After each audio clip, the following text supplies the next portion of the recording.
Plaintiff Dominique Belcher met the defendant on a dating app, and although Dominique only wanted to be friends, he claims the defendant showered him with gifts in an attempt to get him in bed.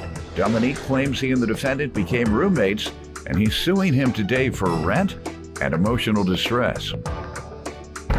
Defendant Michael Butler says he never would have moved in with Dominique had he known Dominique was a prostitute. Michael claims Dominique assaulted him, and he was forced to file a restraining order against him. Michael's countersuing him for unreturned property. Start with you. Well, I met Michael in January of 2017 off a gay dating app. Anyways, we became friends. We started hanging out, and soon after us starting to hang out, I found out that Michael was nothing more but a party animal and a raging alcoholic that would just sleep with any and everybody. He kept on trying to sleep with me, promised me gifts, bought me gifts, out to eat, trying to take me on dates or whatever and stuff too. When did you first find out or determine he was interested in you? You didn't know that by the first few days of communicating with him? Yeah, he just kept on trying. I told Michael that this wasn't that type of party, that we should just be friends. And me being the type of person that I am, I still befriended Michael. And he kept working on you? Yes, he just kept on trying to. Well, then it's time to say it. Since you won't listen, then go on. Just because I thought Michael was a genuine person, but Michael was not a genuine person. Michael was nothing more but drama. All right. He got mad that I wouldn't sleep with him. And on May 16th, I told him that my sister was coming to stay, and he had to find somewhere else to go. He kept on saying that he would pay. Oh, he had moved in with you by that time. He started staying with me in February because he was getting put out. He didn't have nowhere to go. He claimed he had nowhere to go. That's what he told me. He didn't have nowhere to go. He needed help moving out. So I moved Michael in.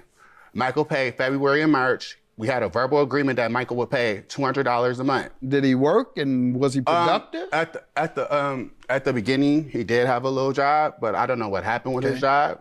Okay. You say you rejected him. Why? He's a handsome guy. What's wrong? Why didn't you like him? Because Because at the time we had this was a business agreement, and I don't mix business with pleasure. Before it became business, you met him on the internet, and he started hitting on you. Wasn't no business then. No. Yeah. No. We were talking on the app, and he was telling me that my ex-boyfriend was running around with his boyfriend. This is why we became friends. We were friends.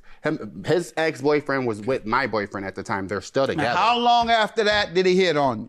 How many days after meeting him?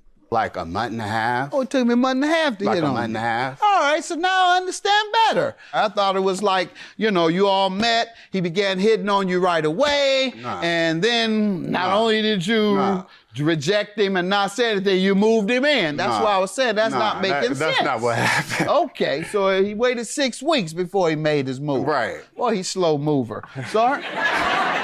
Take you that long? You're gonna be lonely forever. If it take you 6 weeks to make a move, somebody been swooped up everybody you want within 6 weeks. Go ahead. Your Honor, like he said, I had lost my job. I was working at the Oakland County Prison. I lost my job, crashed my car, was losing my apartment, had nowhere to go. He allowed me to come stay there. Was going to get on my feet.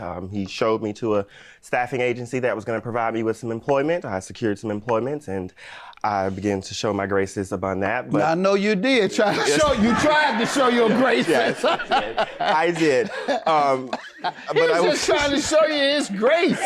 Michael is nothing nice. He's not a nice guy. So you did all this for him, and by the 6 weeks, he decided to show you his graces.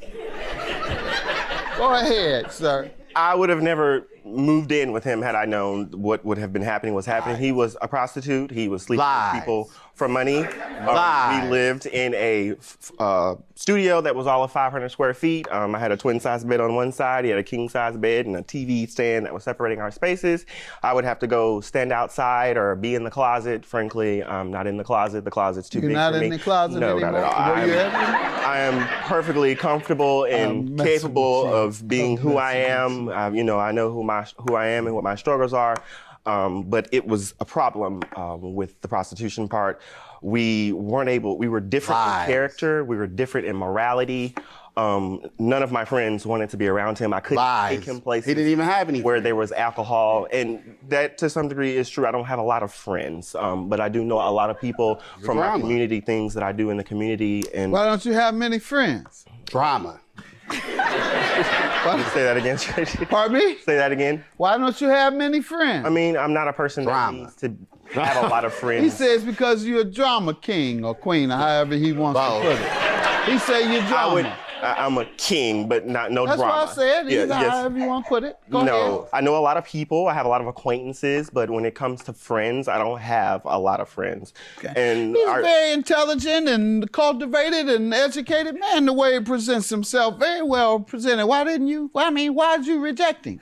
Because Michael's nothing but drama. He caused me a whole bunch of emotional distress, a whole bunch of stuff. He flattened my tire, put this false PPR on me. Everything in the PPR is a lie.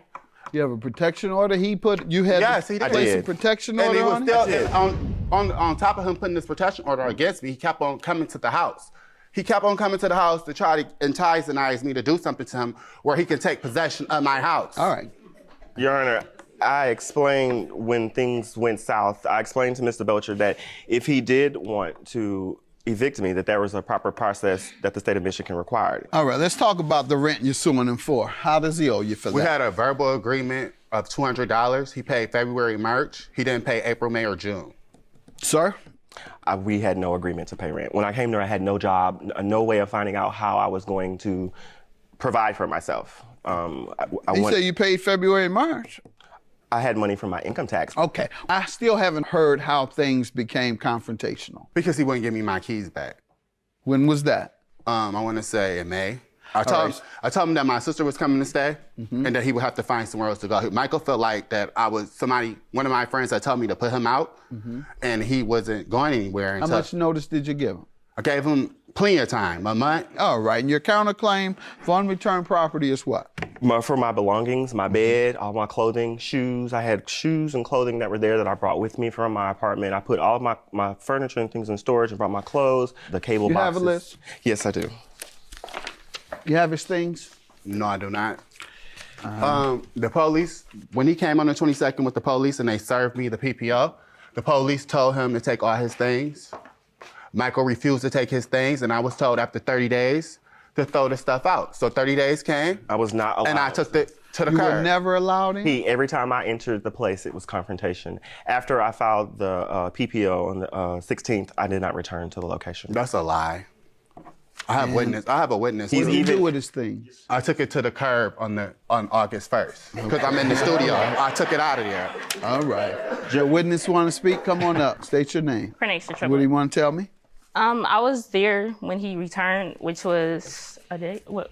The 2 days after? 22nd. Yeah, on the 22nd, which he came and it caused a confrontation, which he threw a glass at his face, so the police was calling. After that, he was still returning and still harassing my brother.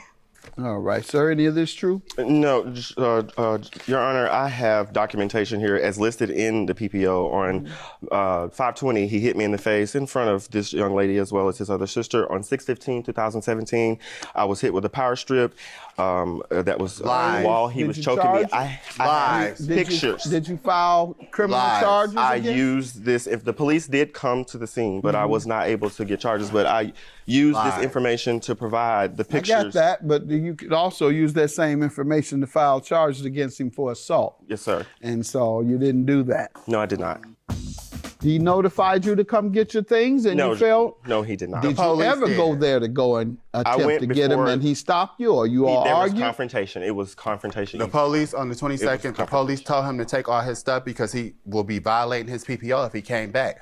Michael refused to take his things. So 30 days went by and on August 1st, You refused to take them? Yes. No. He refused to take his things. I was not allowed to take my things. He refused to take his things. I told him to take his stuff. He said, I live here.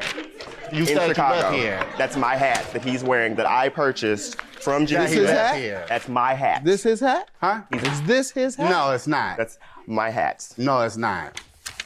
Whose hat is it? Mine. Why are you looking at me? Mine? Mine. I ain't Because done who does nothing to that? you. That's crazy. That's mine.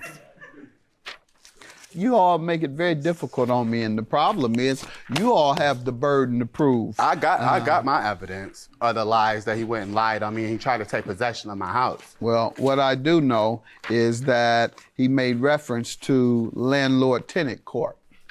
And hold on. So that suggests that you had an agreement of some sort with him. Right.